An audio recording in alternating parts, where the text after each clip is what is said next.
the president's biggest campaign donor, who was so close that Trump invited him to sleep at the White House, is now calling for him to be impeached and replaced by Vice President J.D. Vance. The man who was handed nearly unfettered access to the federal government is openly musing about forming his own political party. And the same guy, the billionaire backing the U.S. space program, he's now threatening to take his rockets and go home. What at this time yesterday was a one-sided attack on the president's signature spending bill is no longer just a policy disagreement, not even close. It has now become quite personal, as the president says he thinks he knows why. Well, look, I've always liked Elon, and it's always very surprised. You saw the words he had for me, and he hasn't said anything about me that's bad. I'd rather have him criticize me than the bill, because the bill is incredible. It's the biggest cut in the history of our country. We've never cut. It's about 1.6 trillion in cuts. Elon's upset because we took the EV mandate, and which was a lot of money for electric vehicles, and they're having a hard time, the electric vehicles, and they want us to pay billions of dollars in subsidy.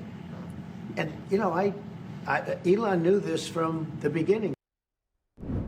As Trump was speaking from the Oval Office, Elon Musk responded in real time, writing this, quote, "False. This bill was never shown to me even once and was passed in the dead of the night so fast that almost no one in Congress could even read it. And quote, whatever, keep the EV solar incentive cuts in the bill, even though no oil and gas subsidies are touched, very unfair, but ditch the mountain of disgusting pork in the bill." And with the German chancellor sitting by his side today, with the president there in the Oval, he said what he had been bottling up really for days now. You saw a man who was very happy when he stood behind the Oval desk, and even with the black eye, I said, "Do you want a little makeup? We'll get you a little makeup." But he said, "No, I don't think so," which is interesting. He's worn the hat. Trump was right about everything, and I am right about the great, big, beautiful bill. We call it a great, big, beautiful bill because that's what it is. I don't know what it is. It's sort of Trump derangement syndrome, I guess they call it. But we have it with others, too. They leave, and they wake up in the morning, and the glamour's gone. The whole world is different, and they become hostile. I don't know what it is. Someday you'll write a book about it, and you'll let us know.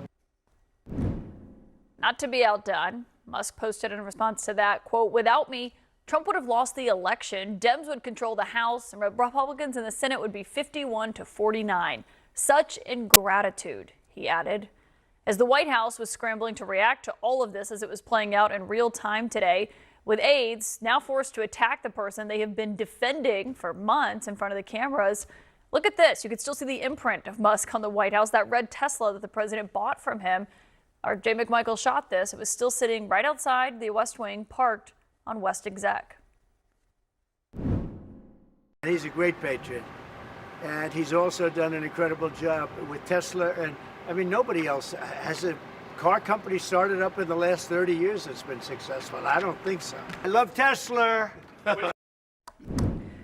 It's not clear if he still feels the same way tonight. Today, the president declared that Elon was wearing thin. I asked him to leave. I took away his EV mandate that forced everyone to buy electric cars that nobody else wanted, that he knew for months I was going to do, and he just went crazy. Then came the threat that could really hurt. The president said the easiest way to save money in our budget, billions and billions of dollars, is to terminate Elon's governmental subsidies and contracts. I was always surprised that Biden didn't do it. Tesla's stock price took a massive hit after that, $150 billion in market value gone as the two were trading attacks today. According to Bloomberg, Elon Musk lost $34 billion today. That financial hit, though, does not seem to be enough for his critics in MAGA world. This guy is all over the map. He's right. But he's emblematic of these oligarchs. All of them have the maturity of a 9-year-old, and they're dangerous.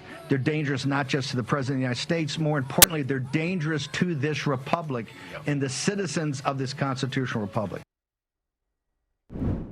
At one point, the president seemed to maybe be trying to cool things off. He said, quote, "I don't mind Elon turning against me, but he should have done this months ago."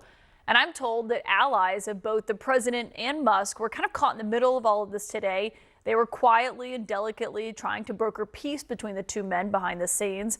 But those efforts were upended when Elon Musk wrote this. This was really kind of the end of that. He said, "Time to drop the really big bomb. Donald Trump is in the Epstein files. That is the real reason they have not made public. Have a nice day, DJT." Now, I should note tonight there's no evidence when it comes to what this looks like in terms of the Epstein files beyond that. The White House says his bomb is an unfortunate episode. And several people familiar with what was happening behind the scenes described the Epstein tweet to me as the tipping point, though, in this relationship, now fearing that there is no going back. We have a full house of deeply sourced insiders to start us off on what is a remarkable day at the White House. CNN's Donnie O'Sullivan and Brian Stelter, and also Politico's Dasha Burns and the Associated Press's Sungmin Kim. Dasha, I just want to know what you're hearing from people at the White House tonight, because what we were hearing is, yes, this was a breakup that was predictable, but even people inside the White House did not see it going down like this and as fast as it happened today. I mean, the group chats inside the White House were just on fire today. People comparing it to a divorce, saying, yeah, we thought it was going to happen, but maybe not until the fall or in a few months. What have you been hearing from people tonight? Yeah, my phone's been just absolutely blowing up. People inside the White House, people on the Hill. I mean, the divorce analogies are rampant right now. Look, it was the ferocity, how quickly this happened, and once he started going down the rabbit hole of the Epstein files, that's when the conversation with White House allies and people inside of the White House really changed. As I was communicating with folks all day, they were saying this is now going into crazy town. People were telling me that the president is concerned about Elon Musk's well-being, that you saw the reporting as we all did from the Times around the drug use. They didn't expect it to go quite in this direction. And at this point, earlier on, people were saying, look, they fight. These are two titans. They're clashing, but they'll come back together. Now it seems like the hope for any sort of reconciliation is gone. And the goal is just to try to turn the temperature down here. I mean, Sungmin, that's really the question here, is how you turn the temperature down when you have got these two major personalities, two alphas who are trying to essentially outdo one another in terms of inflicting harm, now that this relationship we're watching it totally implode. Yeah, I mean, Elon Musk and Donald Trump hit each other where it hurts the most. They hit each other's egos. And for Elon Musk, Donald Trump really hit at his wallet. So it's really difficult to see what the two sides can do to at least even turn the temperature down a little. But this fight could have really serious actual consequences for President Trump's agenda. I was really fascinated by some of the early comments we were getting from Republican lawmakers on Capitol Hill about the impact on that so-called one big beautiful bill. I mean, there's Ryan Zinke, Republican from Montana. He was Interior Secretary for President Trump in his first term, and he said that you have the richest man in the world and you have the most powerful man in the world going up against each other. It really can put the bill in serious jeopardy. And while I'm a little bit skeptical about I'm just a little skeptical at this point about how much power Elon Musk will have at this point. I think a lot of his power within the Republican Party comes from his proximity to Donald Trump, but it certainly doesn't help when the fate of the bill is already very much teetering on the edge.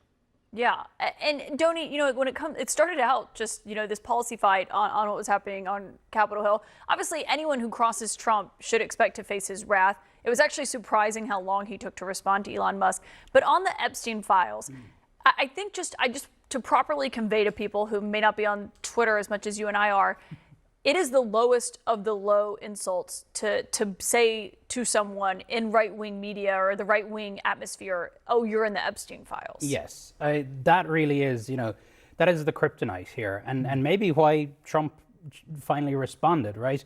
I mean, when it comes to the Epstein files, Epstein lists, whatever folks want to call it, it doesn't actually matter what it is in reality. I mean, there have been names that have been associated with Jeffrey Epstein that have been released through court.